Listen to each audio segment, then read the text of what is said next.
agamba kintu oyo kwanze nali naye ennyo wenakolera amawulire nga ndi correspondent wa 91.3 Capital FM ne Beat FM naye nga ndi musasi waago okuva ku State House. Nanjigiriza ebintu bingi, empisa, obuntu bulamu, naye nga akugamba kimu, tebakuguliriranga okukola amawulire nga gabadde makyamu gwe nolowooza kyomusomi oba akuwuliriza ajja kukitwala nti kituufu. Record ebeera record, bwino asigala bwino. Tebwe nali ku State House nakwasaganya enkola eyaliyo, baali bakozesa analogo nga bakozesa emizindaalo egya waya egitali gino gya wireless. Nengamba president nawandika proposal olina okuba ne sound ennungi.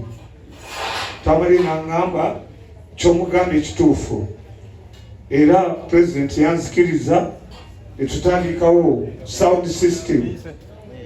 Nze musajja yasooka okuteekawo sound system ey'amaanyi ng'ate eri mobile nga van egendera ku convoy eya president.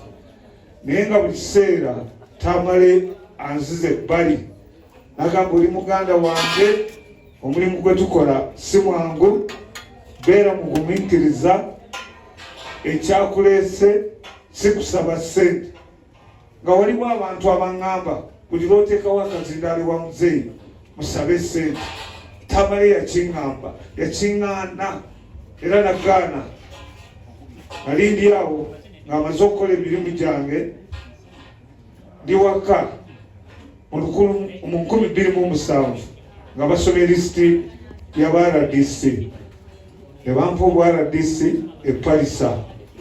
Nenkolayo naye nga nkozesa experience gye najja ku bantu naddala muganda wange Tamale mirundi.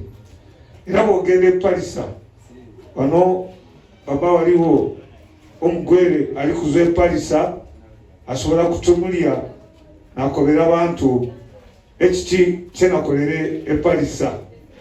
Bwe navaayo ne bantwala ekibuku, bazza ekibuku ne bandeeta enakawa. Era nga ngendera ku magezi na buli lunaku ebintu bye yaŋŋambanga. Kiki kyalese? Alese ligasi. Tamale yawandiikanga ebitabo bye abamu nga babinyooma, naye nga kyawandiise mu kitabo aba yakikolako research ate ng'atwala obudde. Bannayuganda bangi tetwagala kusoma bitabo, naye zo obutabo bw'obusinga mbulina. Era oluusi yansanganga nga ngula n'angamba tosasula. Wali ku Diamond Trust waliwo omukyala eyatundanga obutabo bwe. Kakati gwali wano. Obulamu bwa Tamale tebubadde mu kwejalabya. Era njagala okwebaza abaana ne bamaama okuba nti abaana mubakuzizza, ne taata omukulu w'olujja. Nze bwe twali nga tuziika muwala weffe yaŋŋamba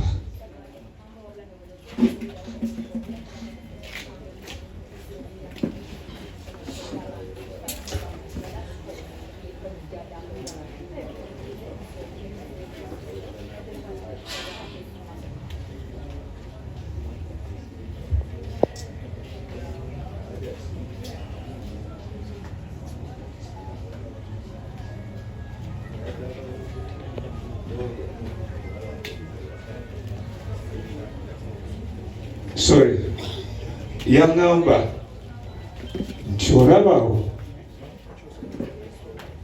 bwe mugenda okundeeta, naye abantu obabikiranga kuba mbadde nabo ne munziika. Sijja kwogera bingi, naye mwebale nnyo abakoze kyonna ekisoboka nengeddeko omukulu kwezi owa Megaton n'abantu abalala. Nze okulinya ennyonyi ku ssente za gavumenti yali nteekateeka ya Tamale mirundi. Watwabuuza President kyotambula ne bannamawulire abali ku sayidi yo, naye ffe abali mu private media lwaki totuwa trip? Ne batuwa trip eyatwala e Singapore ne Seruka Matovu n'abalala. Twakomyawo information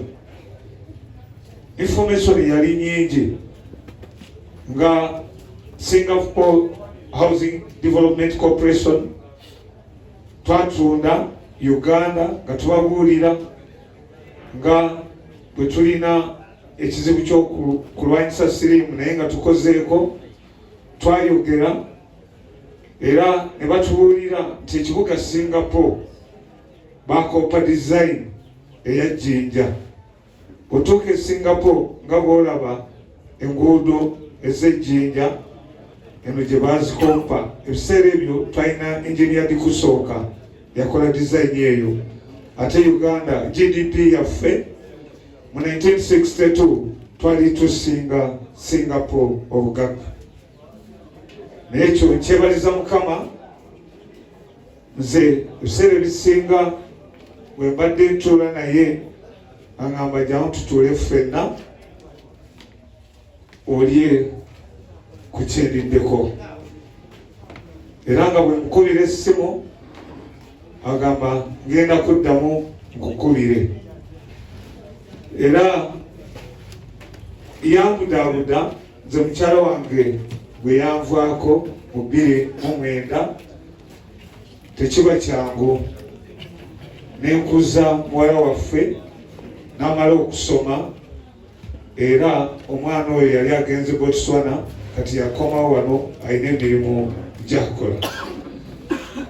Bannange njogedde ebigambo bingi naye eyo emboozi naye eri brief kubanga nze mpangadde naye twali tuliddeko ekifi kimu n'akirumako n'akimpa. Naye nga akugamba kimu, tobeeranga omuntu ayagala ssente olw'okuba oyagala okuyisaawo eggulire eryonoona abantu. Mwebale nnyo, mwebalire ddala.